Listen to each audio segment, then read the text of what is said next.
Hello po sa inyong lahat, magandang araw, magandang umaga at magandang gabi kung nasaan man po kayo ngayon naroroon. Ang araw na ito ay special para sa akin dahil ito yung panahon na matagal niya nang inaantay. Ilang tulog na lang ay babiyahin ako papuntang Amerika. At sa videong ito ay napakadaming nangyari. Kaya be with me na mag-impake at magbiyahe at maghanda sa aking paglipad patungong Amerika. Medyo matagal din akong nakatira sa kondo na ito kaya yung nararamdaman ko pagising ko ay masaya pero may halong lungkot dahil marami din naman kami mga alaala dito na Eric. Lalo na sa pagtira ko dito na ako lang mag-isa, mas nakikilala ko yung sarili ko at na-realize ko yung pagiging pagka-immature ko sa relasyon namin ni Eric. Sa lahat ng nangyayari ng previous relationship namin ni Eric na sinishare ko sa inyo dito sa online, I admit na malaki talaga ang aking pagkukulang. But it's not too late to realize kung ano man yung mga kamalian ko sa buhay. Habang tayo ay tumatanda, mas lalo nating nare-realize yung mga mistakes na nagagawa natin. Proud ako sa sarili ko dahil sa pagtira ko dito na ako lang isa. Dito ko na build up yung sarili ko na magsimula ulit. Marami akong sinubukan, marami akong pinasukan hanggang natagpuan ko na yung tamang pintuan para sa akin. Lahat ng mga magagandang bagay na nangyari sa akin ngayon ay pinapangarap ko lang dati. I am blessed that I was able to visit and travel countries just for 1 year. At marami akong natutunan sa pagta-travel ko at marami akong magagandang experience na naranasan. At sa mga pangyayari na iyon, hindi ko akalain na yun pala ang tulay na magkakaroon ako ng travel agency business ngayon. At yun ay ang Explore Express Travel and Tours. Masaya ako dahil may mga clients na kami na nagbo-book sa amin to travel international. We can also book your ticket, hotel accommodation, transportation, visa, and we offer packages all over the world. Kaya kung may plano kayong mag-travel or puntahan ang mga dream countries ninyo, me and my team are happy to assist you. Mag-message lang kayo sa Facebook sa Explore Express Travel and Tours or mag-send kayo ng email sa exploreexpress36@gmail.com. My team will answer all your inquiries. Plan your future trip with Explore Express Travel and Tours. Kami na ang bahala ng lahat. All you need to do is mag-enjoy na lang. Hayaan nyo kaming tulungan kayo sa inyong future na biyahe and make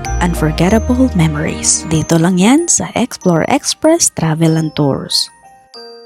At balik tayo dito sa aking pag-iimpake. Alam ko na alam nyo na yung pag-process namin ng visa ni Eric ay nagka-problema at medyo mahaba ang aming processing sa aming visa dahil sa mga pagkakataon na hindi kami nagkakaunawaan to the point na muntik ko nang hindi ituloy ang aking pagkuha ng visa. Dahil nung mga panahon na yon ay takot ako na umalis at malayo sa aking pamilya. Pero everything happened for a reason talaga. I've been praying na Lord, kung para talaga sa akin ang makapunta ng Amerika, you will make it. But if not, alam ko na may mas maganda ka pang plano para sa akin. May rason talaga kung bakit pinatagal ang processing ng visa namin. Kasi hindi pa ako handa sa mga panahon na yon. He is preparing me kung ano man yung panibagong buhay ko sa Amerika. I trust the Lord kung ano man yung nangyayari sa aking buhay. At kahit na aprobado na yung visa namin, I still don't know kung ano ang maging buhay ko sa Amerika. He hold my future. At sana kahit saan man ako makaabot or makapunta, patuloy pa rin po kayo ang pagsuporta sa akin at masubaybayan ang aming journey. Hindi madali ang makipagrelasyon ng ibang lahi, lalo na iba't iba kayo ng kultura. Lalo na sa part namin ni Eric na ang laki ng agwat ng edad namin. Madaming misunderstanding, malapit nang umabot sa hiwalayan, pero hindi ako sinukuan ni Eric. Ako talaga yung unang sumuko, pero siya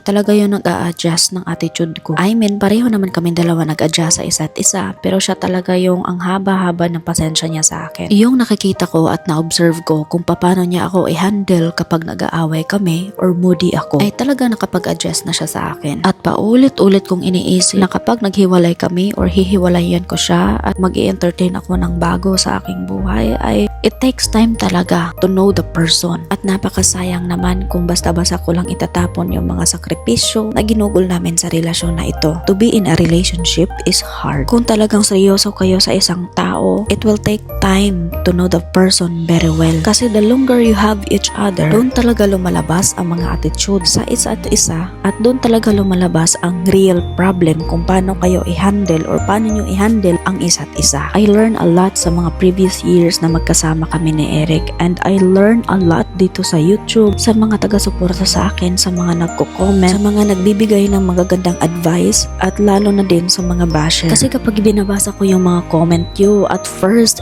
parang it hit me, pero at the end I realized na tama yung sinasabi nyo, at yung mga basher naman na nagbabash sa akin, may point naman sila na I am very immature, ako yung may problema, and I still don't know how to handle that time. And thank you dahil nagising ako. And for those previous months na hindi ako nakapag-focus na maglagay ng mag-upload ng video dito sa YouTube to update you is because I'm healing myself and trying something new. Dahil yun talaga yung pinakaayaw ko sa relasyon namin ni Eric, na nagdepende ako sa kanya when it comes sa financial. Sa simula pa ng aming relasyon ay sinabihan ko na talaga sa Eric na I want to have my own. Gusto kong magkapera galing sa sarili kong sikap. And he supported me. At doon sa pagta-travel ko ay doon ko na-realize or nakilala talaga ang sarili ko. At maraming mga pintuan na nagbukas para sa akin. At masasabi ko na I am blessed. Kung ano man yung pinagdaanan ko noon ay isa din yun sa dahilan kung anong meron ako ngayon. Pabiyahe na ako dito mga Inday patungo pauwi ng aking pamilya sa Negros. Ang pagmamaneho ko na ito ay abutin ako ng 8 hours bago ako makarating sa bahay ng aking pamilya. Uuwi muna ako sa aking probinsya para spend ko yung natitira kong oras bago ako lilipad patungong Amerika. I've been driving so many places in the Philippines, kaya nasanay na ako mga Inday na magmaneho ng long distance na mag-isa. Kung nakaabot naman po kayo sa video na ito ay huwag kalimutan po i-click ang subscribe at paki-comment po kung anong mga opinion o mga advice o mga suggestion ninyo. At alam ko po na marami kayo makikitang mali or ano ba yung dito sa video ko, pero I am very open for your opinion. Before talaga ako magbibiyahe ng malayo mga Inday, lalo na ako lang isa, ay sinisigurado ko talaga yung kondisyon yung sasakyan ko. Kasi naka-experience na rin ako sa daan yung nahiwala yung gulong ng aking sasakyan mga Inday, na nasa kalsada talaga ako. And I'm so blessed na wala talagang masamang nangyari, walang mga ibang vehicle na natamaan ng gulong ko. Yung time kasi na yon ay nakapag-park ako sa lugar na hindi ko pa kabisado. At hindi ko in-expect na pinagtripan na pala nila yung gulong ko. Hay nako, may mga tao talaga na walang magawa sa buhay. Mga auntie, mga uncle, mga Inday, I want to ask your opinion or your permission na ito na ang last na video na mag-upload ako mga Inday na nagtatagalog ako. Dahil kapag nagtatagalog ako mga Inday, ang hirap i-voice out yung totoong nararamdaman ko at sasabihin ng iba na napaka-OA ko at nauuwihan din ako sa sarili ko mga Inday. So sana po na sa sunod na video ay magbibisaya na po ako para talaga ma-express ko yung nararamdaman ko. Dahil kung nakapag-follow po kayo sa akin sa Facebook ay Bisaya talaga yung naging content ko. And I want to be honest to myself and I want to feel free kung ano man yung gusto kong sabihin talaga mga Inday. And I hope na maging okay lang po kayo na kahit na magbibisaya lang po ako, may mga Tagalog sa inyo. I hope that you will understand and you will still support me sa aking journey papuntang Amerika or kahit saang sulok man ako sa mundo. Nag-stop by muna ako mga Inday para mag-breakfast kasi mahaba talaga yung biyahe natin ngayon. At tong restaurant na ito ay isa sa pinakababorito naming restaurant ni Eric every time na uuwi kami ng Negros. Hindi na ako nagtagal pa, pagkatapos kong mag-breakfast ay nag-continue na ako magmamaneho kasi nga gagabihin talaga ako pagdating ko ng Negros. Alam nyo ba mga Inday na sa biyahe ko na ito ay muntik talaga ako madisgrasya, na talagang napasabi ako na thank you Lord dahil sinagip mo naman ako sa disgrasya na ito. Malalaman at makikita nyo po kung ano nangyari sa akin kung bakit ako muntik ng madisgrasya. Delikado po talaga ang pagmamaneho, lalo na sa akin na part na ako lang po palagi mag-isa sa daan. I have to be active and presence of mind sa manubela mga Inday, lalo na sa kalsada. Dahil sa isang iglap lang ng inyong mata ay possible talaga na may mangyayari sa inyo sa daan. Kaya napaka-powerful talaga ang prayers kung saan man tayo pupunta. Dahil ang prayers lang ang ating tanging sandata kahit saan man tayo magpunta sa sulok ng mundo. Proven and tested na talaga yan sa atin. Alam ko na may kanya-kanya tayong mga problema na dinadaanan sa ating buhay. Pero kahit gaano pa yan kabigat o kalaki ang problema na iyong dinadanas sa buhay, prayer is the answer. Surrender natin lahat sa Panginoon mga Inday, and everything He will answer what you ask. Sa pagmamaneho talagang nakakaantok mga Inday, lalo na wala akong kausap. Kaya inaliw ko na lang yung sarili ko sa pagkanta, paggalaw-galaw habang nagmamaneho, just to make myself alive. Kung hindi ko na talaga kaya at antok na ako, ay I pull over para mag-take a nap. Pero ang problema, nakapag pull over na ako and I want to take a nap, hindi na rin ako makatulog. Kaya maneho tayo balik. At dahil napagod ako sa kakamaneho mga Inday, pagdating ko ng Moalboal, nag-stop over muna ako. At mag-dive sa paborito kong dive spot with Sardines Run.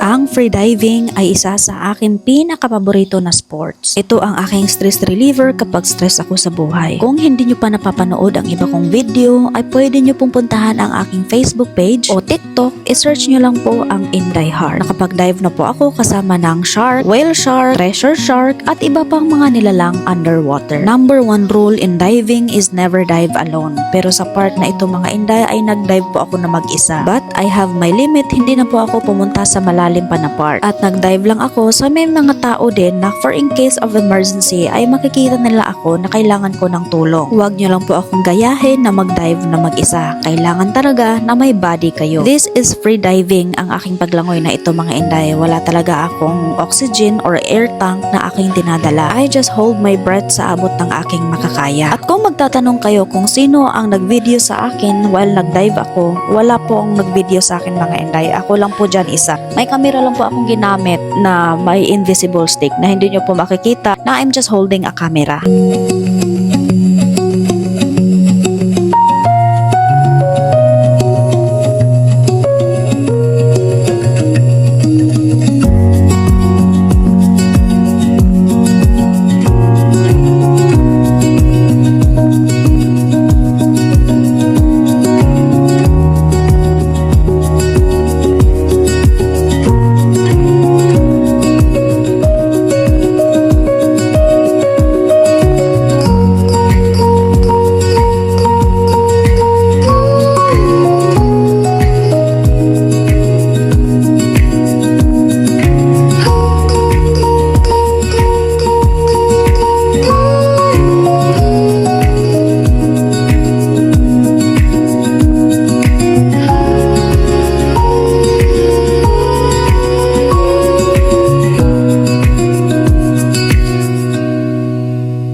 nagustuhan nyo po ang aking diving, ay pwede nyo pong i-check ang aking Facebook page o TikTok, Inday Heart. Sana po nag-enjoy kayo. After my dive, eto balik na naman tayo mga Inday pagmamaneho dahil medyo malayo pa talaga yung aking biyahe ngayon. Chill dive lang po yung ginagawa ko para lang talaga maiwasan ko yung pagod sa aking pagmamaneho. And I think that would be my last dive kasi nga sa Amerika mga Inday, I do my research sa North Carolina, walang magandang spot for free diving. At kung meron man na spot na free diving is yung current ay napakalakas. So delikado yun mga dive. So ito na yung biyahe ko mga Inday na muntik na talaga akong madisgrasya kasi nga na-distract ako mga day. Sa part na ito ay chill lang muna akong pagmamaneho. At least hindi na po ako inaanto. Dahil burag di na ginako kaya magtagalog dahil di ginako mapagawas ang akong gustong isulti diha ninyo kaya akong mga Tagalog, mga wrong grammar po. Pasig daira na jud ko day magbisaya na lamang jud ko diri day kay para maghuman ta ani kay kapoy dugay kay kumatulin magtagalog day oy. Ambot lang oy nga ngano magtagalog man ta nga kaning atong dila perti manggahiya mo litok in tawon og words. Pasensya talaga mga Inday ha, yung mga subscribers ko dyan na mga Tagalog na hindi nakakaintindi ng Bisaya, talagang magbibisaya talaga ako mga Inday kasi nahirapan na talaga ako sa kalisod nito. Isa din yan sa rason mga Inday kung bakit hindi ako makapag-upload ng video ng marami nung dati kasi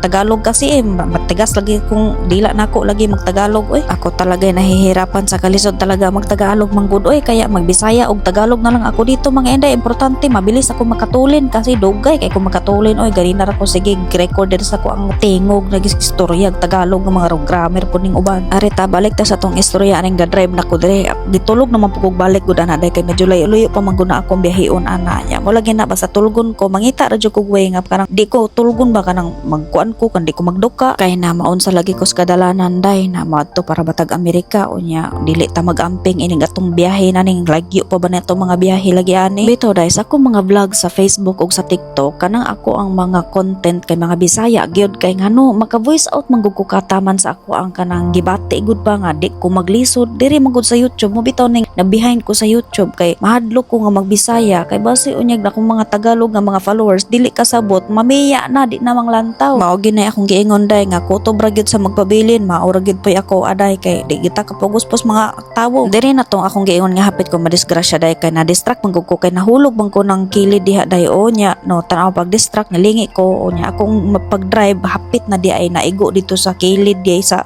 kuan nya atol pag yun nga natanggal na ako nga ako ang seatbelt kay na ako gikuha ana sa likod para makairog ko ba amo na realize na hunong ko ang nagkadyot day nagampo jud ko day nga Lord salamat jud kay muha gyapon kong gigiyahan day ga seatbelt na ko day kay susuwa para ba ko kalabang ani og barko ba layo-layo pa ni akong biyahion nang kaingon jud ko day nga gamhanan kaayo mga pag-ampo gyud kay kung wala pa ko gaampo wala pa Ginoo sa akong kinabuhi burag kaning akong paglaag-laog pagbiyahe-biyahe nako day murag asa na dagway ko paingon murag wala na ako siguro karon sa kalibutan kasakay nako anig barge day nya wa ko mag-expect nga naa day nakailapod nako diri day sa barge mo nang nagpa-picture sila nako kay lipay sila kaiba nakakita sila nako nya ako po pa-picture pa ta kay as a remembrance for kay kamo biya po nag-push nako nga magpadayon ko sa ako ang industry nga ingani mag-vlog baya kay kung wala bitaw ang inyong mga comment bitaw kung wala bitaw mo manghatag og mga opinion mga suggestion kay wa po may inspiration nga magpadayon og vlog kay kana ba ang inyong paghatag namo og kanang advice bitaw nang basa bi ako sa inyong mga comment nya napoy mga uban nga basahon nako nya di na nako ma-replyan di na nako kanang ma-answeran pero nagabasa ko mga comment nya kana mga bash nila mga sakit nga mga istorya ako na lang ginang ipalabay sa Pikas Dalongan kay kuan ang paminawon day burag wa jud koy peace of mind pod nakalabang nakuan ni og Negros day lahi ra jud kaayo ang ambience bang kana bitong imong kaugalingon nga lugar nga natawhan kay lahi ra gud kaayo ang feelings gyud mura kag kanang lipay kay nga sa wakas naabot na ko diri gamay na lang ako ang drive-an maabot na ko sa ako ang pamilya nya nagabinaan jud ko day og drive kay na layo jud pero ang importante hapit na jud ko ani maabot gyud sa balay sa ako ang amahan gyud nga akong pamilya ta sila didto nagtapok nagpaabot sa akong pag-abot labi na nang pag-abot nimo sa imong barangay nga kanang lami kay gyud ang paminaw nako day nga happy ko nga sa wakas makapahuway na jud in taon ko kay tanawa ra guna akong nawong o nga grabe naman na kaluoyan ang nawonga oy pagkahagarda naman na kaayo pag-abot nako diri sa amo ang barangay day kay wala dayon ko ni uli nakitulog usa ako dito sa akong ang igtagsa kay kapoy na kay day ba nya gabi na mo nya di na ko ganahang masamok pa ang akong pamilya so mao to nga dito ko nakitulog sa balay sa ako ang igtagsa nya pagkabuntag wa ko magdahom day nga mao day ni ilahang gibuhat ilaha kong gi-surprise day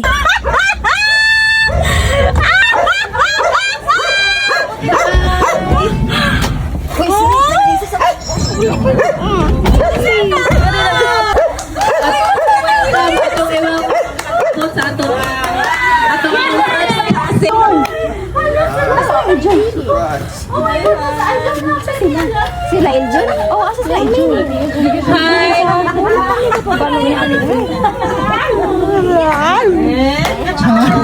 Isa na sige.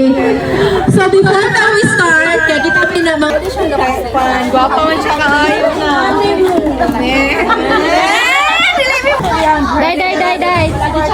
Day! Amo sa ning wala siya. Tawag na mo. Wala kita kamali.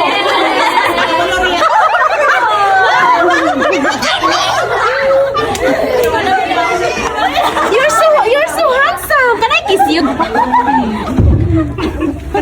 We love you, Akihan. Take care.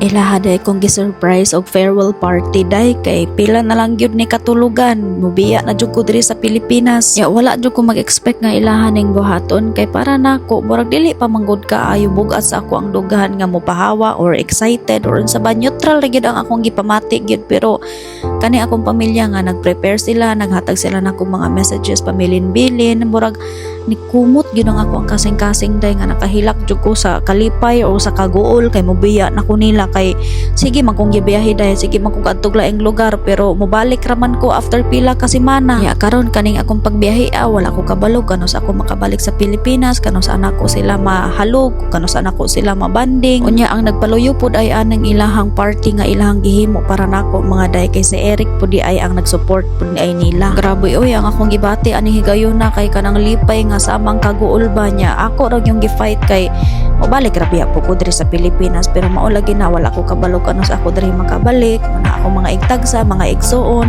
Mingawon jud ko nila ug mingawon pud sila nako. Manang ako yung gi-treasure ning time nga naapa ko diri sa Pilipinas nga ako silang makapiling, ako silang makauban kay inigabot sa Amerika kabalo jud ko nga balig yung mingawa. Wala na gyud taan ning higayon na gyud nga magsige ta og agik ikog katawa, magsige og kanang istorya, nga magsige mga marites didto pero mao na lagi basta kay Amerika lahi na jud kay sa Pilipinas mo nang mao na po ni ako ang pinakalas nga kaog lechon siguro mga day kay sa Eric ug kami magkauban dili biya ko kay ito hili mo kaog mga tambok-tambok biya kay grabe biya to ka health conscious mo nang daghan kay kog pasalamat sa ako mga amiga, mga amigo ug akong kapamilya nga nianhi diri aning higayon na nga ilaha kong gi-surprise kay mao na ginay last namo nga mag-uban.